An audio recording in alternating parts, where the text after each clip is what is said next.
Hello and welcome to JK S B Adda. स्वागत है आपका इस चैनल पे।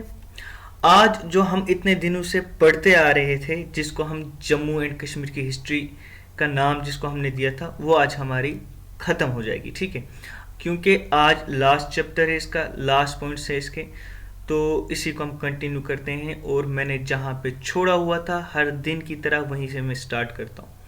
मैंने कहाँ पे छोड़ा हुआ था मैं वहाँ से आपको बोलता हूँ। ठीक है, देखिए हमने पढ़ा था लास्ट पे हरी सिंह, HARI, हरी, SINGH। हरी सिंह के बारे में हम पढ़ रहे थे ना, इसके बारे में डोगरा रूल चल रहा था। आखिरकार हमारी ये हिस्ट्री खत्म हो ही रही है।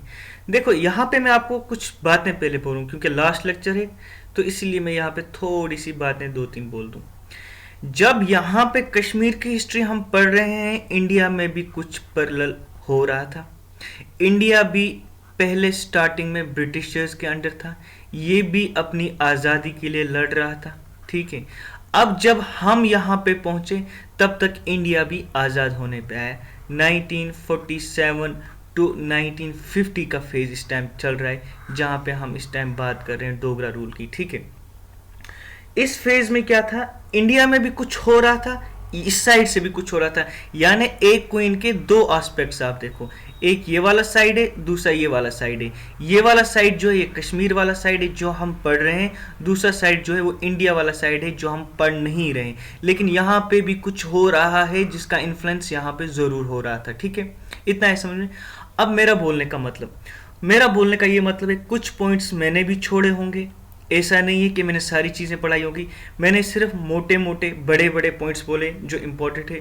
बाकी छोटे छोटे पॉइंट्स जो है ना, उनके लिए आपको बुक रेफर करनी पड़ेगी, तब जाके आपकी हिस्ट्री कंप्लीट हो जाएगी। अब उनके लिए कौन सी बुक रेफर करनी है? पहली बात, जो भी आपको बुक रेफर करनी है, सिर्फ एक ही बुक रेफर करना। अगर आप दो तीन बुक्स रेफर करोगे कंफ्यूज हो जाओगे, क्योंकि यहाँ पे डेट्स की अगर बात हम करें कहीं पे सही नहीं लिखी है। अगर हम सीक्वेंस डायनेस्टीज की बात करें कहीं पे ठीक नहीं लिखी हुई। ठीक है, अब कुछ किताबें हैं जिन किताबों ने एक क्रक्स दिया हुआ है जहाँ से हम चीज़ों को पढ़ लेते हैं। ठीक है, इसीलिए जो भी करोगे एक ही बुक रेफर करना, जो भी बुक करोगे। यहाँ पे मैंने बुक का नाम आपको पिछली बार भी बोला था, जैसे आर्यन की कोई बुक होगी, वो भी बहुत अच्छी बुक होती है, या ज़हूर सर की एक किताब आती है ज़हूर मीर के नाम से, उनकी भी एक किताब बड़ी अच्छी किताब है, वो भी वहाँ से भी आप पढ़ सकते हो। जब आप देखोगे पॉइंट्स आपको सेम, क्योंकि इनमें क्रक्स लिखा है, इनमें एक सीक्वेंस बना के लिखा हुआ है। ठीक है, तो कंफ्यूज होने की कोई ज़रूरत नहीं है। बाकी यही चीज़ें, और छोटे छोटे यूट्यूब्स पे बड़े टेस्ट आते हैं, ये JKS भी आपको टेस्ट भी प्रोवाइड करेगा MCQs के फॉर्म में। बाकी एक वेबसाइट भी इनकी, वहाँ से भी आपको बिल्कुल टेस्ट प्रोवाइड होंगे। अगर आपको कोई भी प्रॉब्लम हो, सर के नंबर पे फ़ोन करें, सर ने अपना नंबर सारा कुछ दिया हुआ है। आपको कोई चीज़ ढूंढने की ज़रूरत नहीं है, सब कुछ अवेलेबल मिल जाएगा। बट यहाँ पे कंडीशन ये है कि आप डिमांड करो, आप सर को बोलो सर हमें मॉक टेस्ट करवाओ, हमें टेस्ट दो, हमें कुछ भी करो, लेकिन हमारे जो अभी तक हमने पढ़ा था इसका हमें टेस्ट लो। अकॉर्डिंगली सर मजबूर हो जाएंगे आपसे टेस्ट लेने के लिए, वो मॉक टेस्ट आपसे लेंगे। लेकिन जब आप डिमांड ही नहीं करोगे, जब आप उनको बोलोगे ही नहीं, तो वो कहाँ से बनाएंगे? ठीक है, क्योंकि मजबूर करना होता है दूसरे को। अब हरी सिंह के बारे में हम पढ़ेंगे कुछ पॉइंट्स, हिस्ट्री को कर लेते हैं हम आज यहीं पे ख़त्म। चलो पढ़ते हैं हम कुछ हिस्ट्री में आज हरी सिंह के बारे में। देखिए हरी सिंह की अगर मैं पहले बात करूं ना, ये बंदे जो थे ये लिबरल थे, बहुत ज़्यादा लिबरल। मतलब लिबरल क्या मतलब होता है? लिबरल का मतलब होता है आज़ाद, आज़ाद ख्याल इंसान। इनको मतलब ये वेस्टर्न आइडियाज़ जो थे, जो उस टाइम मैंने यहाँ पे क्या कहा, इंडिया में वर्ल्ड में कुछ चीज़ें चल रही थी, उनका इन्फ्लुएंस यहाँ पे था, इसीलिए तो मुझे ये बात बोलनी पड़ी। क्यों? क्योंकि हरी सिंह जो थे ये खुद वेस्टर्न लिबरल आइडियाज़ के थे। WEST वेस्टर्न, यानी जो वेस्टर्न यूरोपियन कंट्रीज थी, ये उनके आइडियाज़ से मुतासिर थे, उनके आइडियाज़ से ये बड़े मतलब सहमत थे। ये उनके आइडियाज़ को खुद में ऑब्जर्व करने की कोशिश कर रहे थे। अब इनका रूल चल रहा था यहाँ पे कश्मीर में, तो इसकी वजह से, इन आइडियाज़ की वजह से इन्होंने यहाँ पे बड़े सारे रिफॉर्म्स लाए। क्या लाए थे? रिफॉर्म। अब रिफॉर्म्स क्या होते हैं? यानी चेंज लाई थी। किस सिस्टम में? कश्मीर के सिस्टम में। कश्मीर की इस टाइम पे बात कर रहा हूँ। ठीक है, चाहे वो आपकी इकोनॉमिक कंडीशन हो, चाहे वो आपकी सोशल कंडीशन हो, चाहे वो आपका एडमिनिस्ट्रेशन हो, इन सबों में इसने चेंज लाई थी। जैसे कि मैंने पहले भी आपको बोला था, रिफॉर्म का मतलब क्या होता है? चेंज। और वो किन्होंने कोशिश की? हरी सिंह ने भी यहाँ पे कोशिश की। फॉर एग्जाम्पल इन्होंने कौन सी ऐसी ऐसी कोशिश की थी जो हमें इनको लिबरल आइडिया वाले इंसान बोलते हैं, यानी आज़ाद ख्याल इंसान बोलते हैं, आज़ाद पर्स इंसान कहते हैं। पहला पॉइंट इनका बहुत बहुत ज़्यादा इंपॉर्टेंट पॉइंट है, इन्होंने प्रोहिबिट किया था, PROHIBIT, प्रोहिबिट किया था क्या, child marriage, CHILD, child marriage. Child marriage को इन्होंने बिल्कुल रोका था, कहा था कि नहीं, बच्चों को बचपन में शादी नहीं करवानी है, इनको दो जी आप एजुकेशन, इनको पढ़ाओ, ठीक है। एक तरह का एक सोशल रिफॉर्म था। क्यों, सोसाइटी में चल रहा था उस टाइम पे ये ट्रेंड, क्या ट्रेंड चल रहा था, छोटे छोटे बच्चों को करवा देते थे क्या, शादी, लेकिन उन्होंने कहा छोटे बच्चों को शादी मत कराओ, इन्होंने इसको मना कर दिया, इन्होंने इसको रोक दिया, चाहे वो किसी भी स्टेट्स का पर्सन हो, चाहे वो अमीर हो, गरीब हो, काला हो, नीला हो, कैसा भी हो, उस बंदे को ये कहा इन्होंने कि चाइल्ड मैरिज आज से नहीं होगी मेरे टाइम पे, यहाँ पे जी आप इनको पढ़ाओ। पहला पॉइंट क्या था बोलने का, मतलब क्या था मेरा, प्रोहिबिट कर दिया चाइल्ड मैरिज। दूसरा पॉइंट, एक और सोसाइटी में उस टाइम पे यह बात हो रही थी, बात क्या हो रही थी, यहाँ पे चल रही थी पोलियंड्री, POLYANDRY, पोलियंड्री चल रही थी यहाँ पे। पोलियंड्री का क्या मतलब होता है, जब एक औरत, एक वुमेन एक से ज्यादा इंसान, वो मैन से, मोर देन वन मैन से शादी करें, उस सिस्टम को पोलियंड्री कहते हैं, ठीक है। इन्होंने इसको भी क्या कर दिया, इसको भी बैन कर दिया। और ये ज्यादा टाइम पे BN उस टाइम पे ज्यादा टाइम पे बुद्धिस्ट पे चल रहा था। कहाँ पे चल रहा था, बुद्धिस्ट में चल रहा था। और मैंने आपको बुद्धिस्ट कहा था, बुद्धिज्म किसने लाया है, अशोका ने लाया था ना, एक पहले लेक्चर में, किसी ने देखा नहीं वो जाके देख सकते हैं, ठीक है। अब यानी पोलियंड्री कश्मीर में प्रेवलेंट था, ज्यादातर किसमें था, बुद्धिस्ट में। इन्होंने कहा नहीं, बैन, इन्होंने बैन कर दिया। क्या बैन कर दिया, पोलियंड्री, POLYANDRY। और पोलियंड्री क्या होता है, जब एक औरत बहुत एक से ज्यादा मर्दों के साथ शादी करे।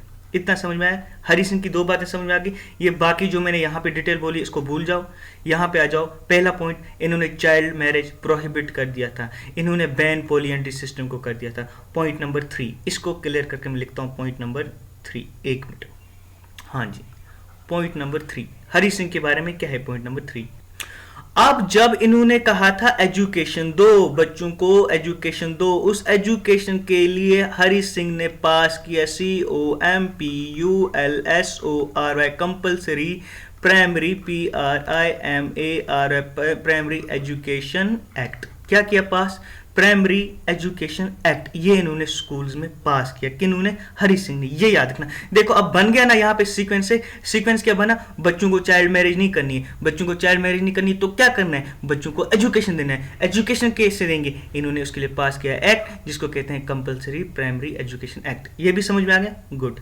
और अकॉर्डिंगली बहुत सारे प्राइमरी स्कूल्स इन्होंने खोले थे। ये मैं अभी कुछ रिफॉर्म्स की बात कर रहा हूँ जो इन्होंने यहाँ पे किए हुए थे, ये याद रखने, तो भी याद तो रखने, ठीक है। पॉइंट नंबर 4, पॉइंट नंबर 4 क्या है, जब इन्होंने यहाँ पे कंपल्सरी एजुकेशन एक्ट पास किया, इन्होंने अपॉइंट किया यहाँ पे director, DIRECTUR, director for education, EDUCATION, education. और डायरेक्टर किस, एजुकेशन का डायरेक्टर किस लिए होता है, ऑब्वियसली प्रमोट, PROMOT, प्रमोट किसको करने के लिए, एजुकेशन को करने के लिए।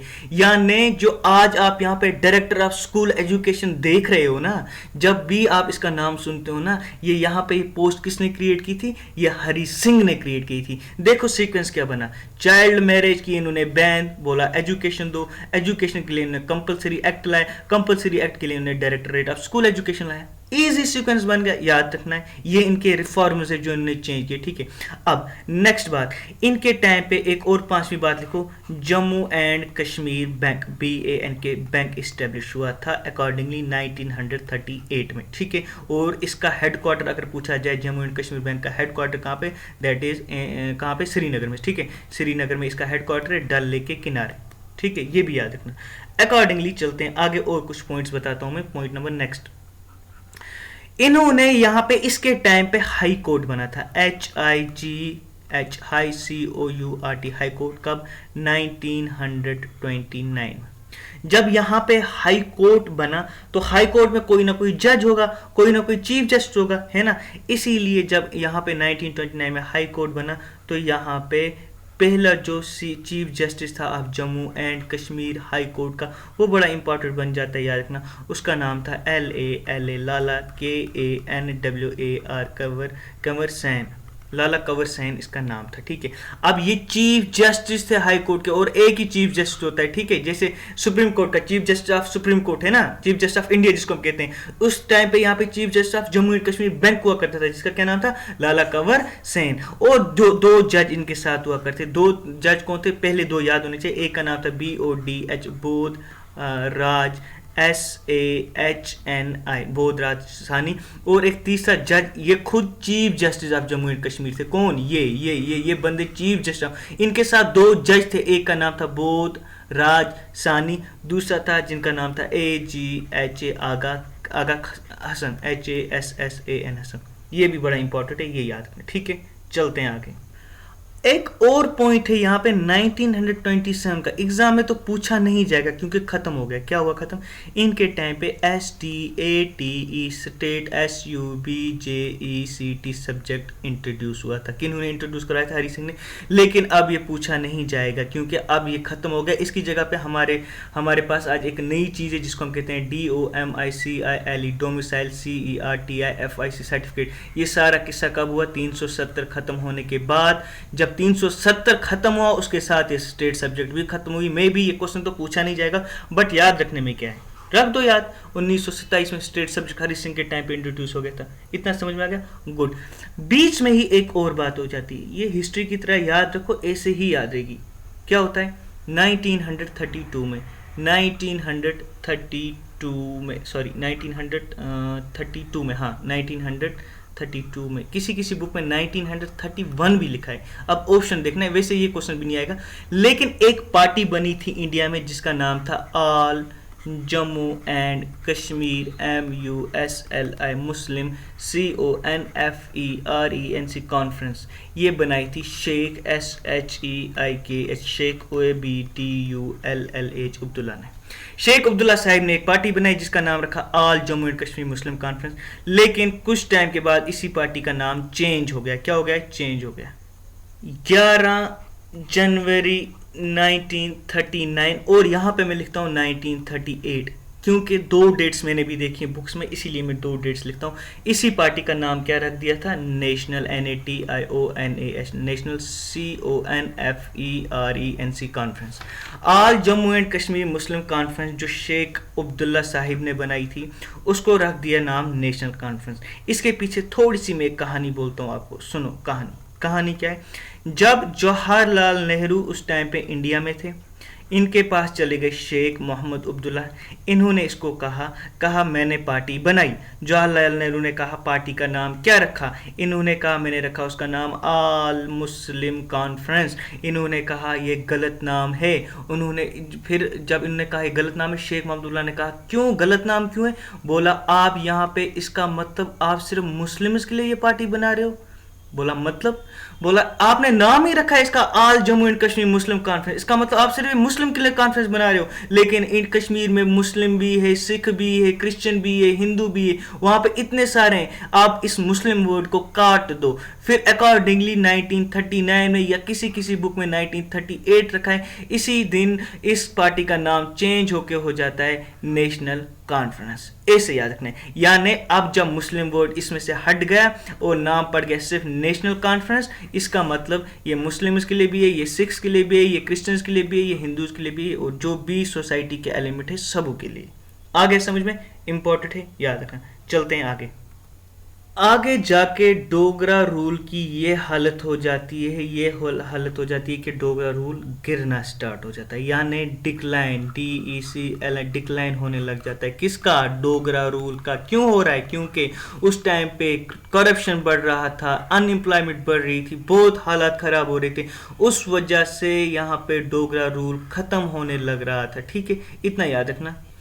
और साथ में यहाँ पे क्या होता है एक काम, 12 अगस्त अगस्त 1947 को एक एग्रीमेंट होता है, जिस एग्रीमेंट का नाम है STAND stand, STILL still agreement, AGRE agreement, ठीक है। ये एग्रीमेंट हरी सिंह करते हैं, HARI हरी सिंह। किसके साथ करते हैं, इंडिया के साथ करते हैं। यहाँ पे पॉइंट क्या याद रखना है आपको, स्टैंड स्टिल एग्रीमेंट हुआ क्या। अब आप बोलोगे ये एग्रीमेंट क्या हुआ, ये आया कहाँ से। अगर मैं ये पढ़ाने बैठ गया दैट मीन्स मुझे जाना है इंडियन हिस्ट्री में, और अगर मैंने इंडियन हिस्ट्री में घुस गया तो इसका मतलब फिर यही पढ़ानी है, तो इसको यहीं पे क्रॉस कर देना, इसीलिए यहाँ मैं जाऊँगा नहीं। यहाँ पे मैं इतना ही बता देता हूँ, आपको ये याद रखना है 12 अगस्त 1947 को एक एग्रीमेंट हुआ जिसमें स्टैंड स्टिल एग्रीमेंट कहा जाता है। ठीक है, स्टैंड स्टिल एग्रीमेंट किसके बीच में होता है? हरि सिंह और इंडिया के बीच में। ठीक है, अगर यहाँ पे कहानी सुनना ही चाहते हो तो थोड़ी सी कहानी मैं आपको बता दूँ। आपको पता है जब इंडिया आज़ादी की तरफ जा रहा था ना, यहाँ पे पार्टीशन भी लास्ट पे हुआ था, बहुत कुछ हुआ था, तो फिर इंडिया में लास्ट पे 6 स्टेट्स ऐसी बच गई थी जिनको, बहुत सारी ऐसी स्टेट्स बच गई थी, वहाँ पे ऑप्शन दिया गया, बोला गया पार्टीशन के बाद ब्रिटिशर्स ने इंडिया में ऑप्शंस दिए। क्या दिए? क्योंकि बहुत सारी स्टेट्स थी, ऑप्शन दिया, या आप पाकिस्तान को ज्वाइन करो, या आप इंडिया को ज्वाइन करो, और या आप इंडिपेंडेंट रहो। ये किसने ऑप्शन दिया? ब्रिटिशर्स ने। किसको? इंडिया के लोगों को। क्यों दिया? क्योंकि पाकिस्तान भी बन रहा था साथ साथ में, नया नया इंडिया भी बन रहा था साथ साथ में, और यहाँ पे कुछ इंडिपेंडेंट कंट्री, इंडिपेंडेंट स्टेट्स थे जिनको उस टाइम पे प्रिंसली, PRINCILY, प्रिंसली स्टेट्स कहा जाता है। प्रिंसली स्टेट्स वो स्टेट्स हुआ करते थे जिन पे प्रिंस रूल किया करता था। कौन रूल किया करता था? प्रिंस रूल किया करता था। अब पार्टीशन वाली हिस्ट्री आपको पता ही होगी। अब जब ये कहानी हुई तो लास्ट पे यहाँ पे जब जम्मू एंड कश्मीर की बारी आई, इसको बोला गया तुम्हें क्या करना है? इसने कहा मुझे रहना है इंडिपेंडेंट। क्या रहना है? इंडिपेंडेंट। इसके साथ हैदराबाद भी था, जूनागढ़ भी था, और भी 6 थे टोटली। ठीक है, एंड पे फिर 3 ही बच गए थे, जिसमें से हैदराबाद, जूनागढ़ और जम्मू एंड कश्मीर रहता, ये तीनों इंडिपेंडेंट रह गए थे। इंडिपेंडेंट का मतलब थे ना ये इंडिया के साथ थे ना ये पाकिस्तान के साथ थे। बाद में तो मिल गए, वो दूसरी कहानी है, वो इंडियन हिस्ट्री है, लेकिन फिलहाल इतना याद रखना है इस टाइम पे स्टैंड स्टिल एग्रीमेंट हुआ था। इसमें यह कहा गया था हम किसी के साथ नहीं है, हम अकेले हैं। ठीक है, स्टैंड स्टिल एग्रीमेंट कब होता है ये बात याद रखना। लेकिन मसला क्या होता है? मसला होता है जी 22 अक्टूबर को। 22 अक्टूबर 1947 को क्या हो जाता है? पाकिस्तान हमला कर लेता है। पाकिस्तान क्या कर लेता है? हमला। किस पे कर लेता है? इंडिया पे हमला कर लेता है। पाकिस्तान जब हमला कर लेता है इंडिया पे, कुछ कहते हैं ये, हाँ छोड़ो उस हिस्ट्री को। पाकिस्तान जब इंडिया पे हमला कर लेता है, हरि सिंह इस टाइम पे क्या करते हैं? एक आदमी होता है जिसका नाम होता है RAJINDE, Rajendra, SINGH, Singh, Jamwal, JMW Jamwal, इनको अपॉइंट कर लेते हैं, बोलते हैं प्रोटेक्ट करो, PROTEC, प्रोटेक्ट करो कश्मीर को। किसको करो? कश्मीर को करो प्रोटेक्ट। क्या मैंने कहा? 22 अक्टूबर 1947 को हमला होता है, किसके द्वारा? पाकिस्तान के द्वारा। किस पे? इंडिया पे। उस टाइम पर हरि सिंह क्या करते हैं? राजेंद्र सिंह जमवाल एक आदमी होते हैं, इनको रखते हैं, अपॉइंट करते हैं as a protector of Kashmir. ये कश्मीर को प्रोटेक्ट करते करते इनकी हो जाती है डेथ। क्या हो जाती है? डेथ। इसीलिए इसी बंदे को कहा जाता है saviour, SAVIOUR, saviour of Kashmir. क्या कहा जाता है? Saviour of Kashmir. किसको कहा जाता है? राजेंद्र सिंह जमवाल को। ये शहीद हो गए थे। ठीक है, और इसी राजेंद्र सिंह जमवाल को कहा जाता है sparrow, SPARRO, sparrow of Kashmir. ऐसा नहीं है मैं आपको सारी हिस्ट्री बोल रहा हूँ, फिर से मैं यहाँ पे बोलूंगा, मैं हिस्ट्री बीच बीच में छोड़ रहा हूँ, लेकिन जितनी हम हिस्ट्री को लंबा करेंगे उतनी ये लंबी होती जाएगी। मैं मेन पॉइंट्स बोल रहा हूँ, सिर्फ इन्हीं को याद रखें। ठीक है, राजेंद्र सिंह जमवाल को अपॉइंट कर देते हैं, किस लिए करते हैं? प्रोटेक्ट करो जी। किसको करो जी? कश्मीर को। इसीलिए, लेकिन शहीद हो जाते हैं, इसीलिए इनको सेवियर ऑफ कश्मीर कहा जाता है, इसीलिए इनको स्पैरो ऑफ कश्मीर भी कहा जाता है। ठीक है, चिड़िया चिड़िया।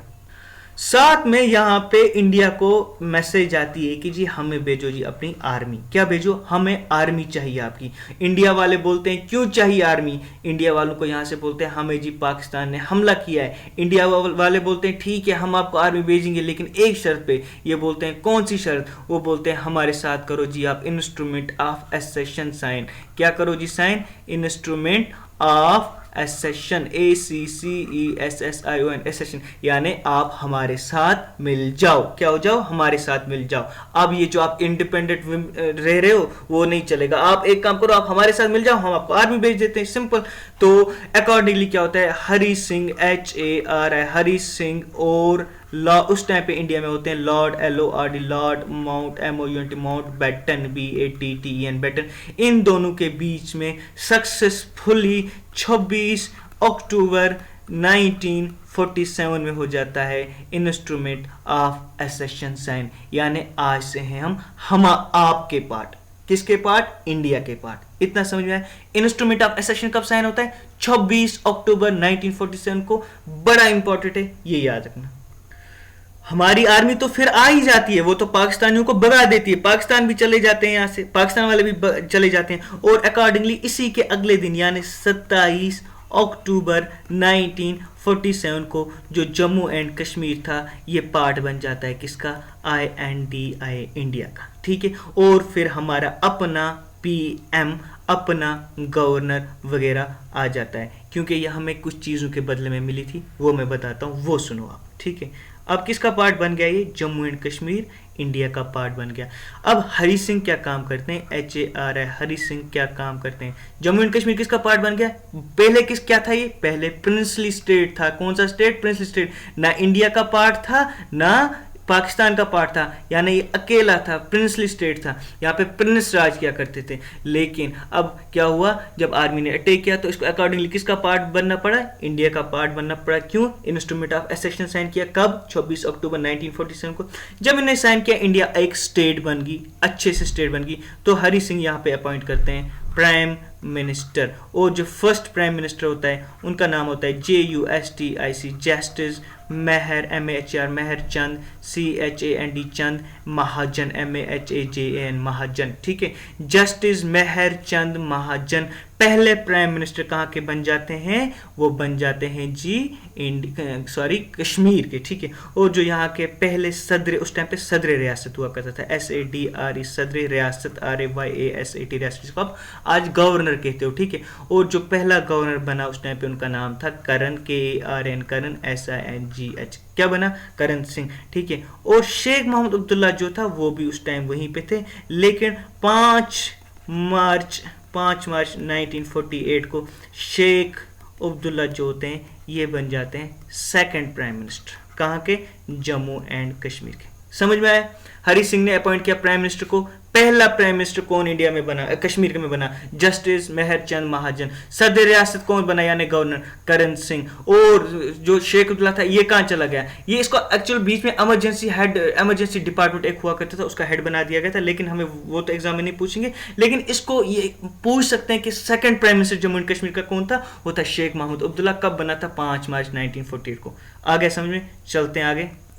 आगे चल के इसको मैं कर देता हूँ क्लियर। हाँ, आगे चल के एक एग्रीमेंट होता है 1952 में, जिस एग्रीमेंट को कहते हैं DELHI, Delhi agreement, AGREE agreement, ठीक है। ये दिल्ली एग्रीमेंट किसके बीच में साइन होता है, जवाहरलाल नेहरू के बीच में एंड शेख अब्दुल्ला के बीच में।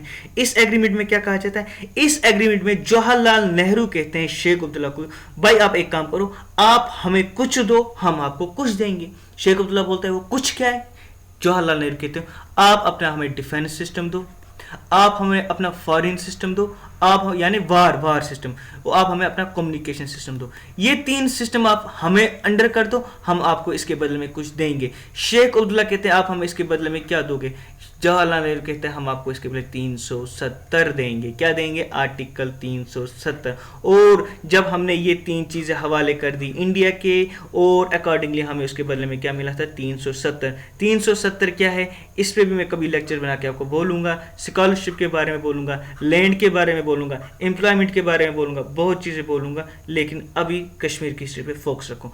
अब 370 आ गया इसके बदले में, ठीक है। चले आगे नेक्स्ट स्टेप, ठीक है। ये 3 चीज़ें जो थी ये मेन, ये मतलब एक कंट्री की मेन चीज़ें होती हैं। क्या होती है, मेन चीज़ें, यही इन्हीं को कहा जाता है। ये ले गया था हमारा इंडिया हमसे उस टाइम पे जब हमें 370 मिला था, ठीक है। वेल वहाँ की तरफ हमें जाना नहीं है, याद रखना है दिल्ली एग्रीमेंट कब हुआ। इसके बाद दिल्ली एग्रीमेंट के बाद एक 1965, मैंने आपको अभी सदर रियासत बोला था ना, सदर रियासत 1965 में एक अमेंडमेंट होती है जिसको हम कहते हैं 6th अमेंडमेंट एक्ट। अमेंडमेंट को छोड़ो, आप क्या होता है, 1965 में सदर रियासत को ख़त्म किया जाता है। उस टाइम पे जो ये मतलब प्राइम मिनिस्टर को ख़त्म किया जाता है, सदर रियासत को गवर्नर नाम उस टाइम पे पड़ जाता है। पहले इसको गवर्नर नहीं कहा जाता था, उस टाइम पे सदर रियासत कहा जाता था। रुको मैं आपको यहाँ पे समझा देता हूँ लास्ट पॉइंट। जो वर्ड मैंने पहले यूज़ किया ना, सदर रियासत, उसको ख़त्म किया गया, इसकी जगह पे लाया गया गवर्नर। क्या लाया, गवर्नर। दूसरा जो प्राइम मिनिस्टर यहाँ पे होता था ना, वो ख़त्म किया गया, उसी जगह लाया चीफ मिनिस्टर। क्या लाया? Chief minister. पहले प्राइम मिनिस्टर कौन थे? मेहरचंद महाजन, मैंने बोल दिया। लेकिन इनको खत्म कर दिया गया। इनको कब खत्म कर दिया गया? इन दो चीजों को 1965 में। जब इनको खत्म कर दिया गया, इनकी जगह क्या लाया? ये दो चीजें, एक लाया ये, दूसरा लाया ये। और यही क्वेश्चन आता है 1965 के बाद हमारा पहला चीफ मिनिस्टर कौन बना और हमारा गवर्नर कौन बना? पहला गवर्नर जो था वो वही सेम था, KRAN, करण, SINGH, करण सिंह ही हमारे गवर्नर बने थे आफ्टर 1965 भी। और जो हमारे चीफ मिनिस्टर थे उनका नाम था GULM, गुलाम, MOHD, मोहम्मद, SADIQ। क्या था? गुलाम मोहम्मद सादिक। ये बात याद रखना। इसके बाद हिस्ट्री होती है आपकी खत्म। ये थी इंडिपेंडेंस तक हिस्ट्री, और जो मेन पॉइंट्स थे वो मैंने बोल दिए। अगर मुझे लगा कि मैंने कुछ मेन पॉइंट और छोड़ दिया है, मैं उस पर एक और वीडियो बना के आऊँगा कुछ दिनों के बाद। बाकी MCQs वगैरह हम देख लेंगे खुद ही।